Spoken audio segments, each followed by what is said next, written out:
Hey, good morning. Thank you for coming to the Careers in the District panel with Minneapolis Public Schools Superintendent Graff and other district leaders. Today, you will learn about MPS leaders in education and their career paths. You also have a chance to ask questions. First, we would like you to listen to each panelist's introduction and think about which job sounds the most interesting to you. That's right, we want you to listen, have fun, and think about which job is the most interesting. At the end, I will ask you to put into the chat which job you chose. Let's get going. We will start with Superintendent Ed Graff. Remember, panelists, keep it short and sweet because we need to leave time for questions. If you start getting a little long, I will signal to wrap it up. All right, first up, Superintendent Graff. What are one or two favorite aspects of your job? And tell us a little bit about what you needed to do to have a job like this. All right, well, good morning, everyone. Thank you for joining us this morning. Good to see all of my colleagues virtually here. The thing that I like most about my job is really getting to see all the different grade levels of students strive to reach their ultimate potential, and most importantly for me, find their passion. You know, as a former teacher, I got to see my specific classroom, and as a principal, I got to see the specific school. But as superintendent, I get to see all of it. So that's first and foremost, most exciting to me. I also enjoy getting to work with a bunch of great professionals, many of the folks here in front of you, as well as out in our schools, great leaders and teachers. So just really pleased to be able to see all the wonderful educators in our district. What kind of training is needed? There are a couple things that are needed. I think the first thing is to be in education in general, you have to have a real strong personal passion for public education or for helping students. Again, you know, you have to be connected to the learning, and as a learning organization, you have to love learning. That means taking chances, making mistakes, but also furthering your education. Other things that are needed, certainly you need to have technical skills, reading, writing, communication, ability to problem solve. And of course, you have to have the certification and degrees that are required through the state of Minnesota. So 4-year college degree, experience in leadership, and then some additional credits for certification to be a superintendent. So thank you again for joining us. And that's a little bit about my position and what I do to support students in Minneapolis Public Schools.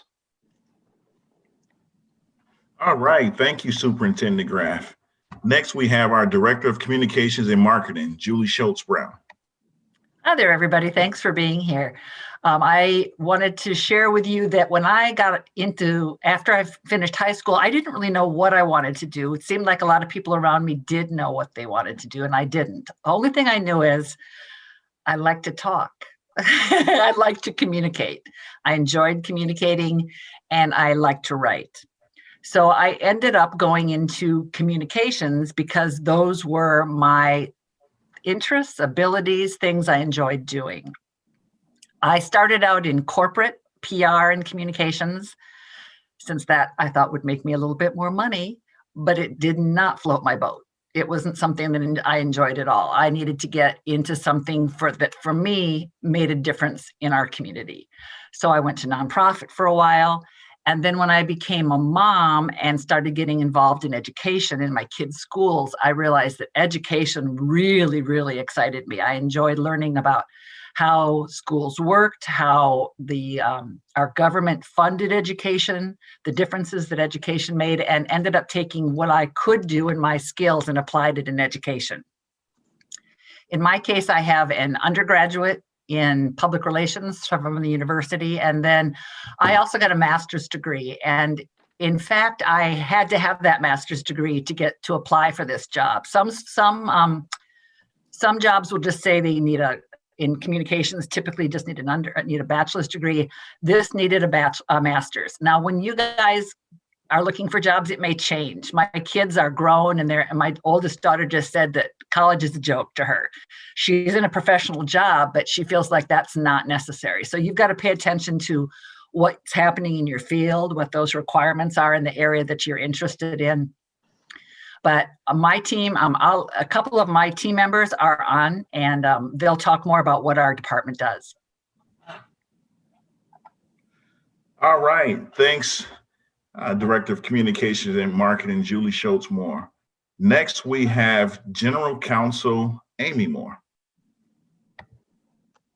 Hello, everyone. I am sorry you're not able to physically see me, but I have significant hearing loss. So by isolating sound, it offers me the best chance to be able to hear what's going on. Which interestingly, as a grade school student, because I was quiet and kept to myself, nobody knew that I had a hearing problem. Instead, I just buried myself in books. If I didn't hear something that the teacher said, I would find where I could read it, and I read it. So I developed a love of reading. And in high school, I had a government teacher who said to me, "Have you ever considered being an attorney?" And I hadn't at all whatsoever. And then as I went into college, I have a little brother with Down syndrome. And my mom expressed some difficulty she was having getting services for him. So I started reading, looking more into the area, and became part of his advocacy team with my mom and with his school. And from there, I probably, because I had one teacher who thought I'd be a good attorney, I applied and went to law school. So that after your 4-year degree as an undergraduate, you go on to law school, usually a 3-year program, though there are some part-time and other programs that can be more flexible. But after that, you take a bar exam and you do a whole lot more reading. And when you pass that bar exam, you can be a license in that state that you took the bar exam. So that was my educational path to becoming an attorney. And what's interesting is you'll find lots of different attorneys. I'm the bookworm. I'm the quiet one. I enjoy discussing things one-on-one with people, helping them through challenging situations. But you'll also find attorneys who like to talk. I have a former attorney who's now in the state legislature. So my favorite part is just talking, students, parents, and everyone. It's kind of awesome because it's a range of areas and everything. I'm never bored. That's what's best about my job. Thanks. All right, thanks, General Counsel Moore. Students, remember, you're going to be voting at the end. I do have one ask, don't save all your votes for me. I mean, you got to spread them out a little bit, make sure who's ever best. Next is Senior Information Officer Justin Hennes from the IT department. Good morning, everyone. Well, two of the favorite things about my job and working in IT is the problem solving. There's always a new problem. There's always a new challenge. So I like that. There's always a variety of things to learn about and find new solutions to help people use technology. Another important aspect that I really love is there's the constant learning. Every day there's a new technology. There's different software or different types of computers. Different ways people use technology in education. For example, when we shifted to distance learning back in the spring, that was it was great to be able to help and make sure that all of our students had computers and access to the internet. So, I really enjoy that.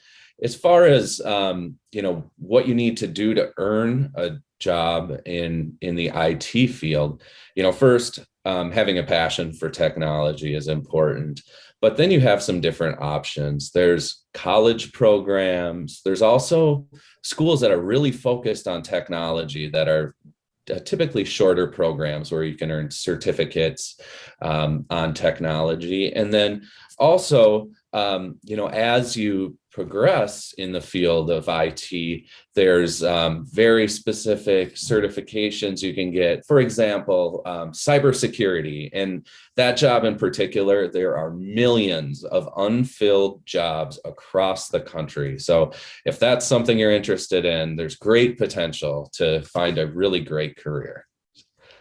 Thank you. All right, thank you, Senior Leader Hennes. Next, we have Senior Operations Officer Karen DeVet.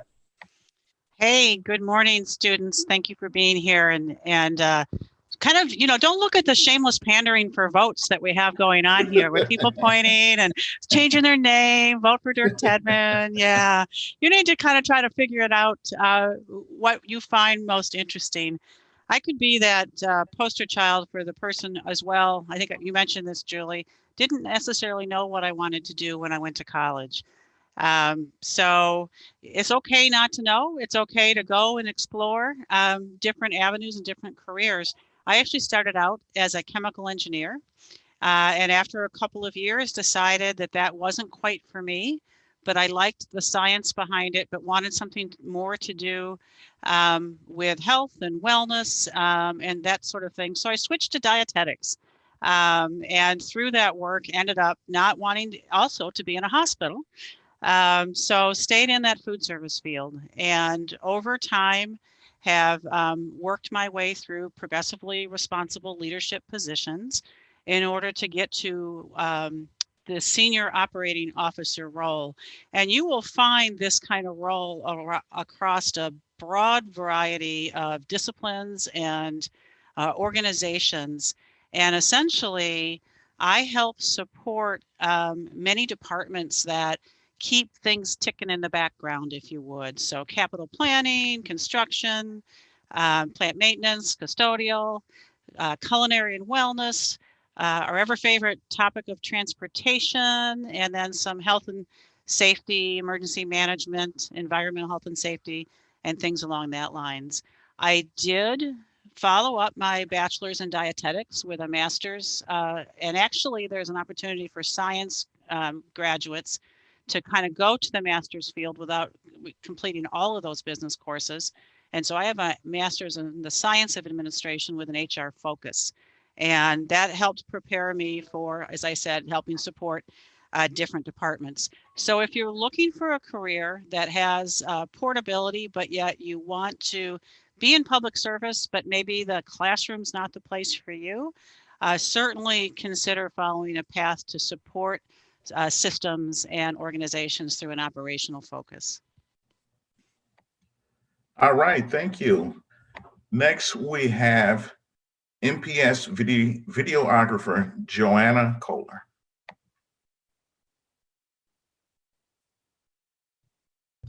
Hey everybody, I am gonna pander because it's right here. Right here is where you got to put your vote.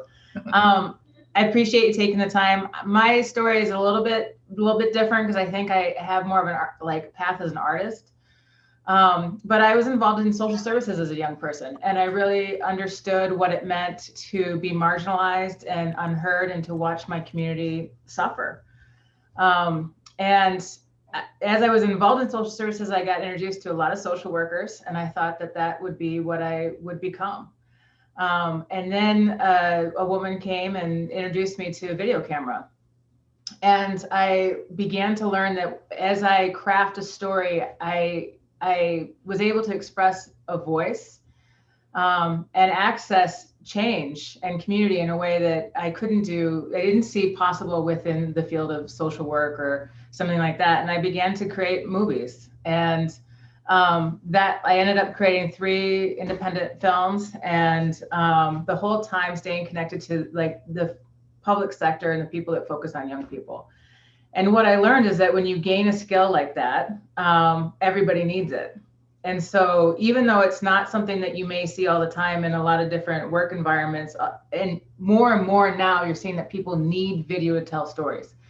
And so if you pick up a camera, if you go to film school, I went to the U of M and got a bachelor's degree in social documentary. But you can also take the path of going to film school or just getting involved in the production world. But those skills are skills that are going to be transferable in a lot of different environments. So you have a lot of flexibility. My suggestion would be, if you don't know what you want to do, to explore it, find your own story, investigate yourself on that. For those of you that will be paying for college, I would not suggest going to college to find yourself. I would suggest find yourself in your own story, in the people around you. but to do those types of things so that when you do decide to make an economic investment, that it is the path that you want to do. And what I have found is that when you're able to show up to a work environment and you have a story about who you are and whether or not that's a fit for that environment, that goes a long way. So I would encourage you to learn those things, discover yourself, get the what people in this field will call SEL skills, get the social emotional skills, learn how to work with teams, learn how to interview people, learn how to be reflective and responsive to conflict. That those social and those people skills are the things that are going to be the most important. All the other stuff you can kind of fill in on the back end once you decide what it is you want to do. But I also know we're short on time. I'm just saying, if you want to like make flashy videos and tell people stories, that you should definitely look into film production. All right, thank you. Next, we have our coordinator of media relations, Dirk Tedmon. Good morning, everybody. I too am going to pander for votes, as I already have. And you know, there's 3 members of our division on this chat today. So it's also an internal competition. So I need to beat Joanna and Julie.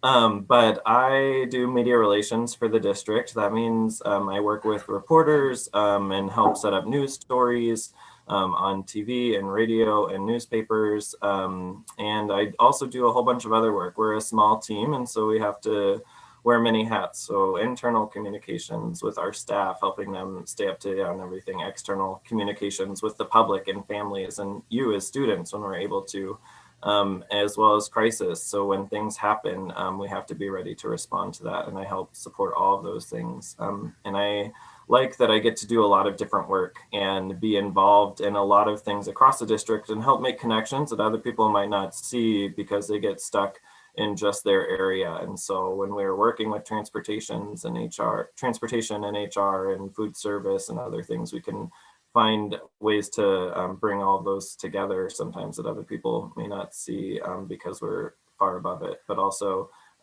we create a lot of work by coming up with lots of great ideas that people say are not realistic, but that's fun too.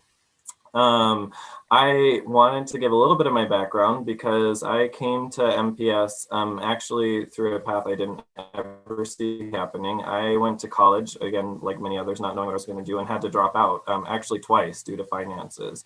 And it took me a lot longer to finish that. And in the meantime, I was working at Pier 1 and Walmart and doing credit card collections. And after I graduated, I was actually doing credit card retention, trying to convince people to just keep using that credit card that they wanted to cancel. And I was really wondering where I was going to go with my life because it wasn't what I wanted to do. And it was an author who I had talked with at school who told me about an opportunity. So first, I just encourage you to make connections, find mentors, find people who will help guide you throughout your career and life. And he said, you know, the White House internship program is open. You should apply.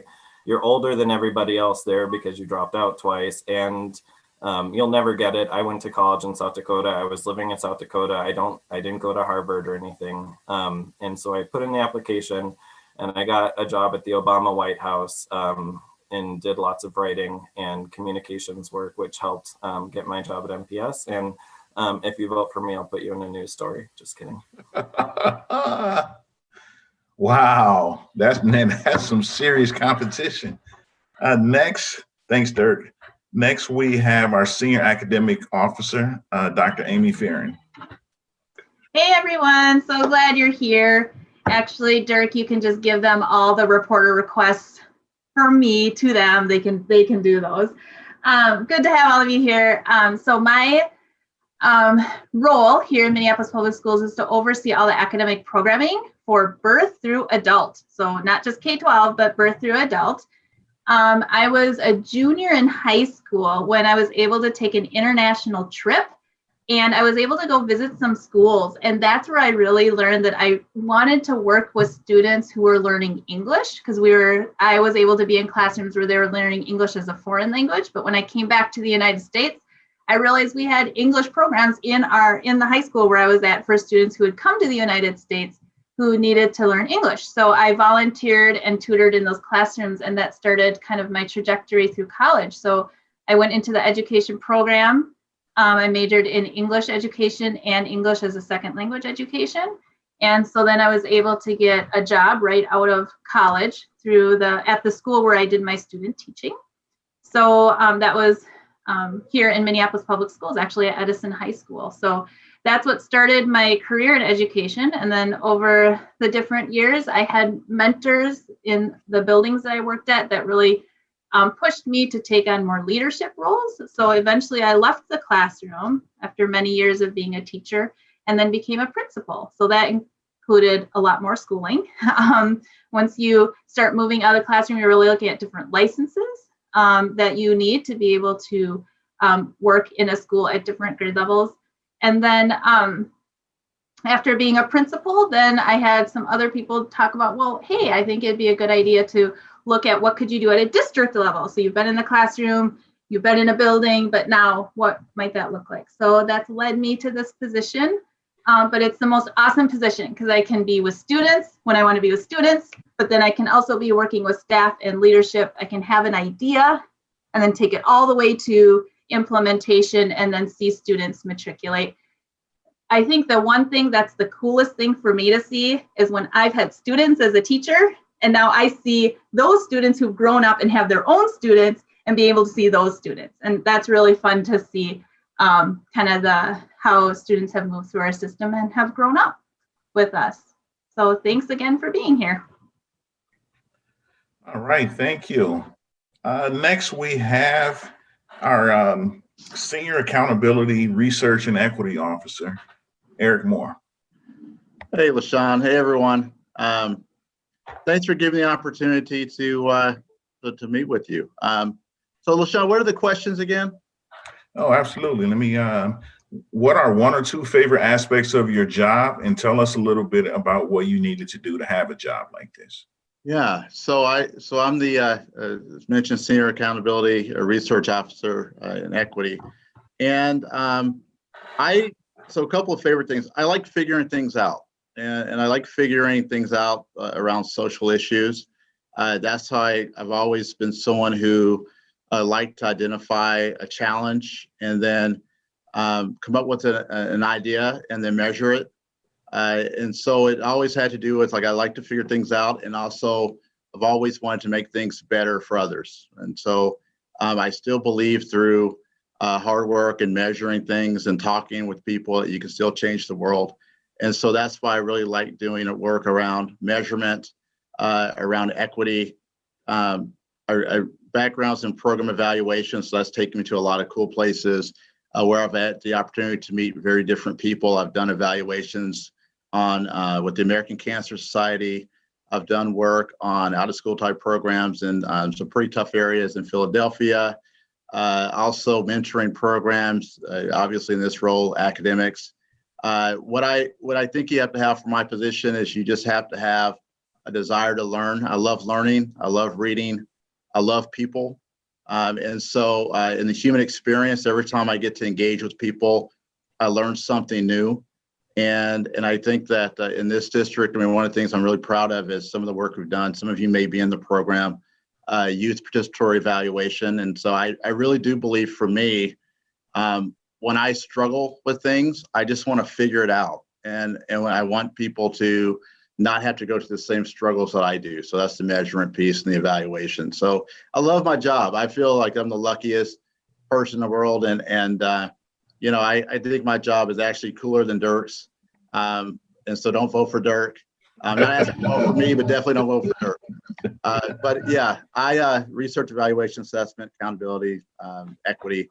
It's my passion. LaShawn's giving me the hand. So ask me some questions. I want to tell you about my job. Yeah, you know, and students, make sure there's a chat feature. Make sure you're putting your questions or comments in the chat. And we have one more panelist. Last but certainly not least, let me see who that might be. Oh man, yours truly. It's me, LaShawn Ram, Associate Superintendent of Middle Schools. And guess what? I get 5 minutes, not 2 minutes. because I'm moderating, I get 5 minutes. No, I'm gonna make mine brief because some of it is similar, but a little bit about one or two favorite aspects of my job is helping to support principals to make your lives in school much better. I love being in schools. So the pandemic has been tough for me. I like walking around in schools, going in classrooms. Now I pop into chats when I can, but going in and seeing teachers, I like being kind of where the action is. A little bit about what I need to do to have a job like this.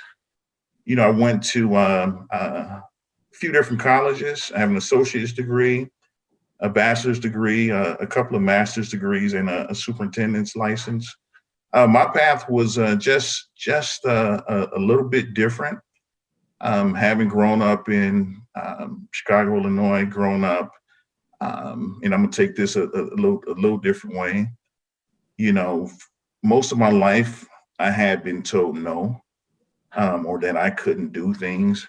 So I made it my mission, and still today, to prove people wrong, and to make sure that I'm an example for you all, for all of the kids and families of Minneapolis. I grew up without a mother and a father when I was in high school. I was a ward of the state of Illinois, and I always wanted to continue to prove people wrong and be able to do the things that I knew that I could do. What's most interesting about my job, again, is you all, kids, being out and about with you all. What else? College, grit, passion, courage. You need to have courage to do my job and all of the jobs here.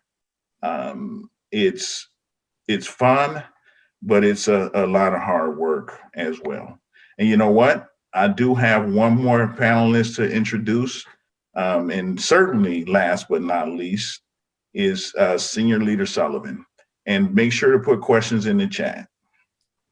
Thanks, LaShawn, and thanks everybody for being here today. I'm Maggie Sullivan. I lead our HR team in Minneapolis. And what we do is recruit, hire, and support all the employees across the district. So at MPS, that's over 7,000 employees. They're your teachers, your principals, your bus drivers, your paraprofessionals. So all those employees come through HR. And what do I love about this work? I love being able to work with and support incredibly talented people who are trying to do amazing things for you all as students and our families every day. And especially in Minneapolis, who we hire really matters. As you know, the teachers we hire, the principals we hire have a huge impact on the work. And so I absolutely love that. And as you can see from the panelists today, I've got the opportunity to work with really amazing people. How did I get here? I definitely had a non-traditional path. I started studying political science and pre-med, planning to become a doctor, through internships, which I highly recommend. Try internships, try different opportunities. And as somebody mentioned earlier, find great mentors. But through internships, I found that I really loved people and building systems that help really talented people maximize their impact and really do incredible things for their organizations and their communities. So fell into HR, didn't plan to be here, but absolutely love it and feel lucky to come to work every day.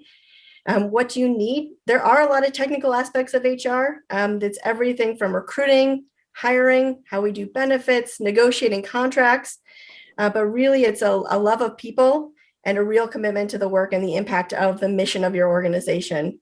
But I would say there's not necessarily traditional paths to careers. And we see that in MPS, but also across a variety of careers. Just find something that you love and that's going to challenge you every day. And we'll be able to make an impact. So many different opportunities and a huge plug for Minneapolis. It's a great place to work. We have so many different careers and would love to see you all as employees as you move forward in your career. All right. Thank you, Senior Leader Sullivan. And as you saw me looking down, I just got 2 phone calls from principals asking me to call them back right away. And I'm like, no, I need a few minutes. I'm moderating this chat with students and families. So if I could. All right. So again, thank you all to the panelists. Now, students, it's your turn to vote. Submit your vote by typing your first and last name on the side of the video you are watching.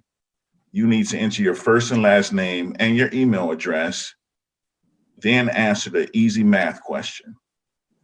Next, type in your vote and click on post or hit enter. As we get the votes, we will move on to questions. So I'm gonna let you guys vote, give it a little bit, give it about a minute.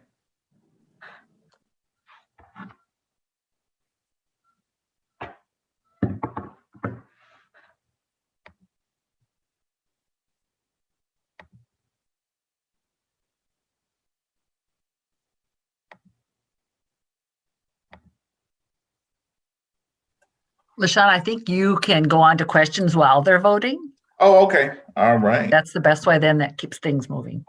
Okay, thanks for that. All right, the first question is for Senior Information Officer Hennes.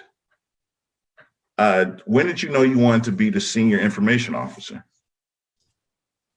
All right, yeah, you know, I think first it started with just wanting to have a career in technology. And I think that dates back to when I was in high school. I really enjoyed any opportunities I had to use a computer at school, and always wanted to learn more about them. I was really interested in the internet when that became available, and you know, just always liked the problem solving. So, you know, it started with just wanting to have a career in IT and do the technical work and help people.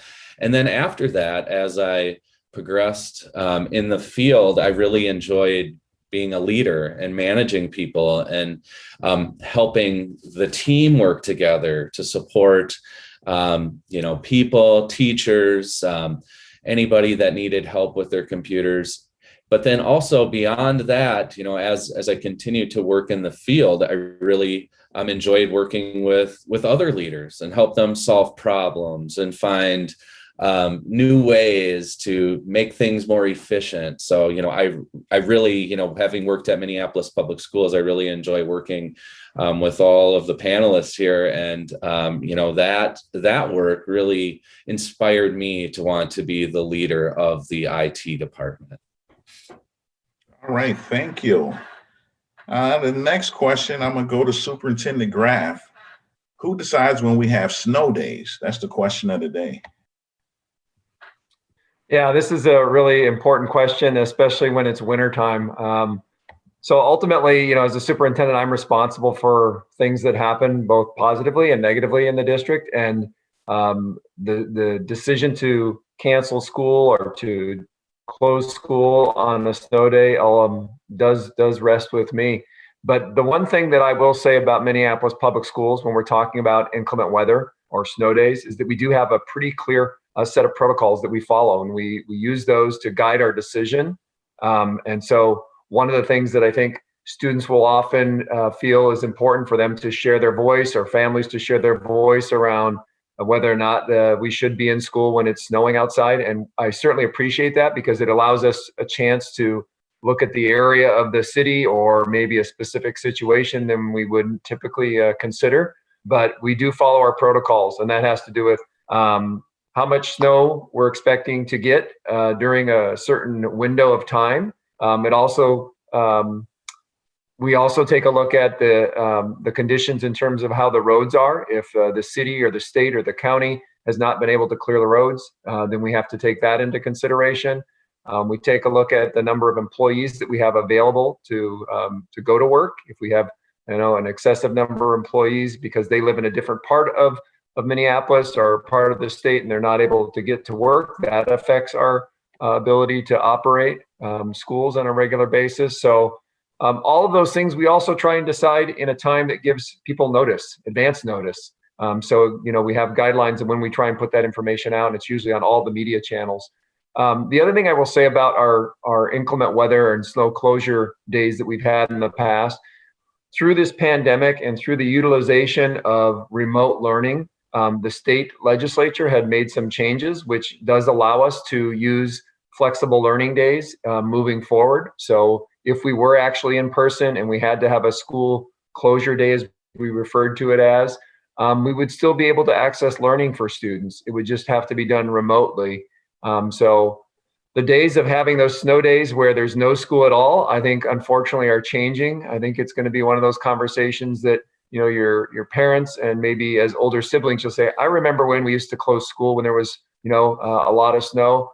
And now it's just, we'll be moving probably to remote learning. So, but ultimately, you know, we try and make the decision based on what's in the best interest of our students and staff. And number one is safety. So that's how we make our decision. And I have a lot of people who work with me to help make those decisions. Senior Officer DeVet, our transportation team, our emergency response team, human resources, the associate superintendents are all providing us with information. And of course, communications has to help put those messages out at you know, all hours of the evening and the morning. All right. I will say this, Associate Ray, for anyone who's wondering, we will not have a snow closure day probably in the next 2 weeks. So thanks, Superintendent. All right, this is for Dirk. What was it like working in President Obama's office? And this was kind of putting you on the spot. Do you wish you were still there? There's no place I would rather be than Minneapolis Public Schools. I wish I was there every day since President Biden took office. I do not wish I was there the 4 years previous to that. But it was the most amazing and most challenging work of probably my life, at least, you know, thus far. You know, we got to, in the office I worked in correspondence, I started out as an intern in the communications office, doing what's called vetting. We were basically doing lots of searches to see where the president went or who he talked to could affect the message, right? If he's going to talk to somebody about how to be safe, but it turns out that somebody was recently assaulted in that neighborhood, you know, that could change the message, and those things can help you be a better communicator and tell your story. And then I got a job in the correspondence office where we helped with the president's mail, messages for events, proclamations that go out. And it was amazing to be able to see how the White House worked in all of its areas to serve the American people, and how many people were there working regardless of what their political beliefs were to try and make sure that the public has access to the president and that he's working on behalf of all Americans. And so it was an incredible experience. You know, it was 14 to 16-hour days every day.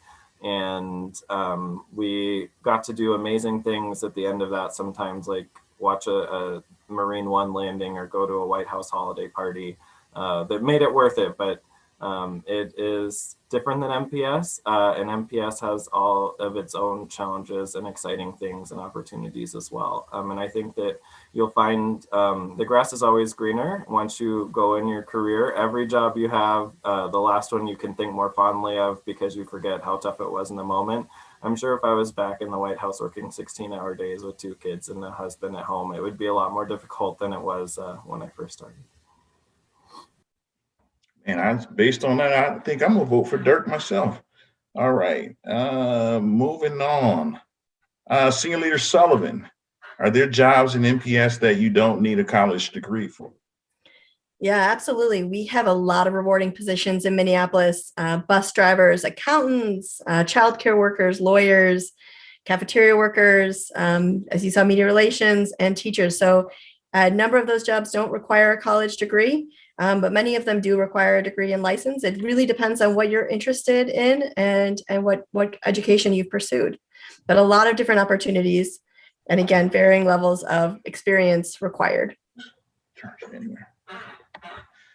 All right, thank you. Senior Leader Sullivan, once again, what's the average salary for a teacher and what's the starting salary for a teacher? A great question. Teaching is such a rewarding profession. Our range for salary starts at about over $40,000 and goes all the way up to close to $100,000 a year. So the average salary is about $70,000 a year. And that is not, and on top of that, you get great benefits and also the summers off. So it's a great profession to consider. Senior Officer Sullivan, would you mind talking a little bit about ways kids become teachers through MPS? Is that possible for you to share? Yeah, absolutely. We are really excited about supporting our current students to become teachers. A few things that we've done is one, we are starting and done some work, especially at Henry High School right now and expanding to South High School, where students can take education classes and like with concurrent enrollment. So you actually get college credit towards your education degree while in school. So we're offering a number of those classes at Henry right now and are starting that at South. So if you're interested, really encourage you to apply and work with those two schools. Again, trying to get our students to graduate with an associate's degree in education before they leave high school. We're also working on building out summer internship programs to support our summer school. So you can work with younger kids in classrooms and get college credit while doing it, as well as getting pay, and also trying to build out some tutoring opportunities. We also have built a residency program, which helps a lot of our associate educators become teachers. So it's a really great opportunity and a number of very cool pathways to becoming teachers. Thank you. Dr. Fearing, how has your job changed over the last year? Oh my goodness. A lot of changes. Like I said before, when I started as a teacher and principal, it was all in-person learning. And we had some technology, but that wasn't really the basis of teaching and learning. And so over the last year with the pandemic and going to distance learning, just like all of you students and our staff had to do a really quick change or turnaround with how we do teaching and learning and how we run our academic programs so that our students still feel engaged and supported, but yet, sitting in a different space. I think being in a building provides a lot of different opportunities for in-person support, but when you take that away, then we still have to be able to provide that support virtually. And even in a meeting like this, where we're all sitting in different settings and speaking virtually, I still miss seeing your faces and being able to see your expressions, and especially laughing at, associate raised jokes, right, or not. But, I think that that's really the important piece that we're trying to figure out in our education. But I do think that, we have discovered that we have areas that we needed to improve on, and we just don't want to go back to the old ways, the way it was before the pandemic. And so I really do appreciate hearing from our students and our staff and our parents and families about some of the positive things that have happened because of the pandemic and the change of teaching and learning. Even though there's a lot of hard things that happened, it gave us the opportunity to rethink how we're working with our students and our families. So still appreciate always hearing your voices about what are some of the good things that you've seen come out of this so that we can make sure we continue. I think the last thing I would say, just from a personal point, because I think it's important for all students to hear, is that I'm a mom too. And so during the pandemic, when I had to be working from home, it gave me an opportunity to see my own children's development. I could see them get on the bus and go to school. Haven't really had that opportunity in much of my other career, being a teacher or whatever. You have to be at the building early, and I wouldn't be able to see my own student or my own children do that. So it's been good. I mean, I think it was weird for my 7th grader to have their mom excited to watch him get into a vehicle to go to school, because I was hey, but for me it was really exciting because I haven't been able to see that for him growing up. So I think there was some positive things that have changed too, and perhaps some of you have seen that too, being at home and maybe having some more time or not with the people at your house. But it has given some silver linings for me. All right, students, keep the questions coming. You're doing a great job, and don't forget to cast your vote in the chat. The next question is for Joanna. What's it like to run your own business versus working for a company or organization? Also, where do you keep your Aimee? That is a planted question for sure. I keep my Aimee on my shelf over there. It's about the teamwork, like if you jump, so like the difference between owning my own company. So I did that for just shy of 20 years. And I decided that I wanted to move to being on staff somewhere, working inside an organization. And a big part of that, one, it's a lot of work to run your own company. And usually people do it on the back end of their career. Like I did it on the front end of my career. Like that's what I first did. And you got to do a lot of legwork to try to hustle up some clients and stuff like that when you're doing it on the front end. Whereas most people have these careers inside a field and then they leave and they start their own business. And they have all those connections and familiarity that they take with them to their business. And so I did it sort of backwards. But I enjoyed it a lot. And there was a lot I got to do. I had a lot of artistic freedom. I had a lot of choice in the kind of projects I did. I had amazing opportunities to do huge projects and small projects. But that really fulfilled me, like my ego needs, right?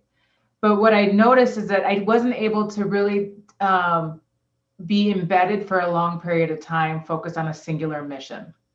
And that's what I wanted to do. And in order to do something big like that, you have to work with a lot of other people over a long period of time. And so that made me attracted to working, to becoming somebody that was working inside an organization. So I get to work alongside all these like super intelligent, super experienced people. And what I get to do is I get to just bring my skill set of storytelling to the work they're doing, and I get to bring I get access to students in a way that I'm just not going to from the outside. Now that said, like I have to tell stories that support the mission of the organization. Like I can't do like an expose investigation, right? But what I am able to do is to say, okay, how can I facilitate the telling of help students tell their own story, and I get to. There's nothing more enjoyable than bringing any skill set. I would imagine everybody on here would say this. There's nothing more enjoyable than bringing the skill set you have to somebody else's need. And watching it support what they're doing. And you can build more and do more when you're inside an organization than you can when you're independently doing something. I hope that answers the question, but the Emmy's nice. All right, thank you. Senior Leader DeVet, what's the hardest part about working for MPS? Associate Ray, I was afraid you were going to ask me that question. It can be very, very rewarding work. And I think everybody, certainly everybody you have on this call is fully and truly committed to making things better and making it so that students have the best opportunity to achieve and follow their dreams and their passion. And I think for me, sometimes what's hard is I want to see that speed and pace of change be faster than what we can accomplish or impact. And so just knowing that sometimes change doesn't come as fast as we want can be difficult at times. I think a lot of us on this call, just like a lot of students listening and interacting with us today, this past year has been hard. It's been hard, like Dr. Fearing talked about, needing to, start learning from home, and this team had to pull together and make that happen quickly. And that's a lot of work for everyone. And that is probably in the short time I've been in the district, probably the most rapid change I've seen happen. And the commitment everybody had to try to make that the best possible and continue every day and every hour to work on improving that for students, just an incredible amount of work. But Associate Ray, I think that for me is really the hardest part, is that you just would love to see things happen at a faster pace in a positive way. Thank you. Senior Leader Hennes, what do you like about managing people and what are the downsides? Thanks, Associate Ray. I like to help people, and I'd like to see them grow and develop and, advance their skills. And I also really like putting together the right people in a small team to accomplish a task. So those are the things that I really like about managing people. A downside, or more of a reality, at a management level position, you're often or you can be in a situation where you're dealing with conflicts between people on a team or people in a different department. And, it's sometimes that can be, some difficult conversations, but it's also an opportunity to, again, help people develop and help find solutions and get people to work together to, work towards the common goal. And for us here, it's educating students. Thank you. Senior Leader Moore, did you have a teacher or counselor that helped you identify your career interest? No, I didn't. I started off as an English education major because I loved writing and loved communicating. And I joined a program at my junior year. It was a Woodrow Wilson Fellowship, Woodrow for Public Affairs. And that got me into really studying policy and looking at how you measure decisions that people make. And from there, I got a fellowship for graduate school and worked at the University of Minnesota for a while, studying and creating programs for students to get into the University of Minnesota. Then I got into program evaluation. So I think, Senior Officer Sullivan talked about how sometimes you just follow things that you enjoy, you follow things that you love, and positions find you. And I think for me, I was always curious and wanting to understand how some people weren't treated fairly and why those things happen. And so I just was very curious about it. And people found I was curious about those things. And I learned how to measure things, inequalities and why people aren't treated fairly and what programs work to help people's lives better. And I just found I loved it. I loved it because I was able to find solutions, and then policies and other decisions were made based upon things that I found out, which then led to people being treated better. So no, I didn't have anyone that really directed me to that area. It was more about me being open to possibilities and then finding things that I love to do and then finding jobs that allow me to do it.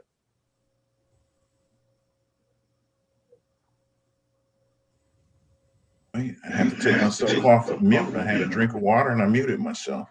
All right, Senior Leader Sullivan. I want to be a librarian, but a teacher is closest for the sake of argument. Can you or anyone speak about the different path of becoming a teacher and or librarian? A great question and a really important profession. There are bachelor's degrees in library services that are out there. There's also, for example, if you look at Minneapolis Public Schools, we have library media specialists, which are licensed teachers. I think the question that I would ask is what most excites you about being a librarian? I think there's a number of reasons why people can go into the profession. Is it because you want to be a community educator? You want to help people access information. You have a deep love of books. You're interested in kind of archiving and thinking of that. So there's the library profession, and there are many paths forward there, including the teacher path. But there's also a number of other professions that allow you to kind of share that passion, whether it's working in a museum or being an archivist or working in a nonprofit in the community, helping support education, and a number of other ways to engage. So there's actually the career path that's clearly laid out with the bachelor's degree or the teacher path, but there's also a number of other professions that are closely aligned to some of the reasons why somebody may want to be a librarian. I would just ask, what is that deep pull for you, and what are the options there? All right, thank you. You know what, the questions we're winding down here. Senior Leader Sullivan, so you don't have to have a degree in the area that you now work, or just anywhere in general in Minneapolis? Yeah, I think it really depends on the profession. So for example, in HR right now, I have a bachelor's in political science and a master's in public management, but I don't have a traditional HR degree. It's a little bit different for, say, a licensed teacher who needs to have a specific license in the subject they're teaching.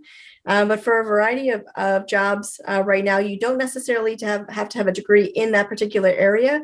What's important is that you have the skill set you need for that area and the experience for the job you need. So it really depends on the profession.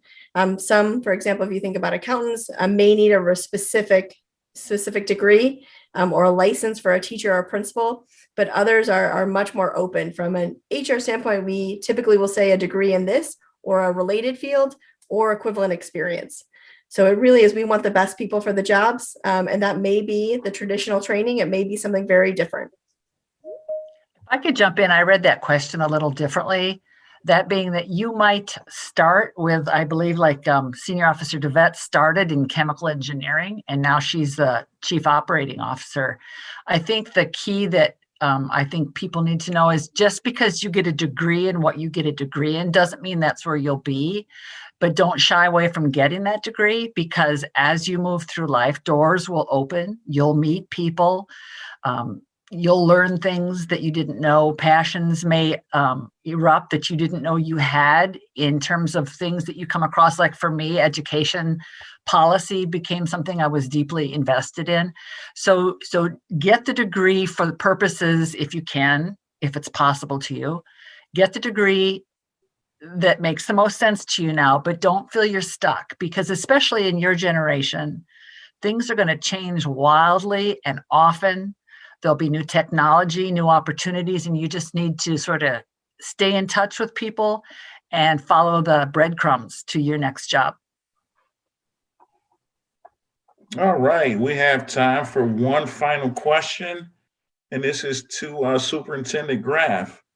Why should our MPS students work in MPS in the future? Well, I want to just kind of continue what the Executive Director Brown was talking about, the idea of what skills do you need to take on a profession or take on a career. And it's really what we're offering here in Minneapolis Public Schools, well-rounded education. So we want our students to be not only skilled academically in reading, writing, mathematics, social studies, science. We also want them to be well-rounded global citizens and know how to interact with all different types of students, whether they're age, gender, race, cultural background. And so if you have that experience, if you have that opportunity, then it really is about whatever you're passionate about and pursuing that. So why would you want to work in Minneapolis Public Schools? You can see from just the conversation here today, the background and experiences of my colleagues, that we bring many different perspectives, but also one commitment and focus, and that is about making the experiences in Minneapolis Public Schools for our students the best possible. And so the benefit of what we provide goes well beyond the classroom. Again, if we all had time to share stories, we'd talk about how we were impacted through our educational experiences in our school years by the work that went on in the classroom to the work that was done in the district. So it's a great place to be a part of a community. It's a great opportunity to impact change and to support students. And if you have those kind of 21st century global citizen skills and desire, we'd love to have you joining our team. All right, thank you, Superintendent. Drum roll, please. It must be too hard to choose, as we don't have a standout winner. From my perspective, I think I'm kidding. The entire panel won. I didn't win, the entire panel won, but the real winners are you, MPS students. Thank you again for attending this session. We hope you learn more about careers in education leadership and will consider someday working for Minneapolis Public Schools. Remember to talk to your school counselor and teachers about your future interests and pathways.